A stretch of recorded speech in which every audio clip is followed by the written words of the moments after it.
दो भरा सन ते दोवें वखरे हो गए ते मजबूरियां सन घरां दियां। वो एक जिहड़ा सी ना वो पिंड छड्ड के ते किसी होर पिंड दे विच चला गया।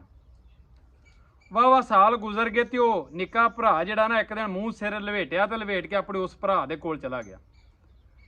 ਉਹਦੇ घर का दरवाज़ा खड़काया तो घरों भरा निकलिया तो उन्होंने अपने मूँह तो पल्लू ला के ना तो उन्होंने दसिया कि मैं तेरा भरा वां।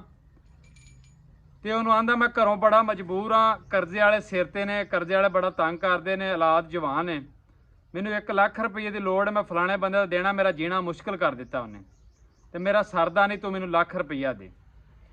वो भरा घरों गया तो उन्हें लिया के ते अपने निक्के भरा नूं लाख रुपया देता। वो लख लैके जो चला गया ना तो भरा वापस विहड़े जाके बह के रोन लग पिया। ਉਹਦੀ बीवी आंदी भी कौन आ सी पैसे लैण? उन्हें आख्या कोई बेली सज्जन सी। वो आंदी भी जे तू निशा लख दे सकदा, नहीं सी बर्दाश्त कर सकदा तो उदों ना कर देंदा, हुण विहड़े च बह के क्यों रोना पिया? उन्हें आख्या मैं लख दे के नहीं रोंदा पिया, मैं रोंदा जो उस गल नूं पिया कि मेरे भरा दे एडे माड़े हालात सन।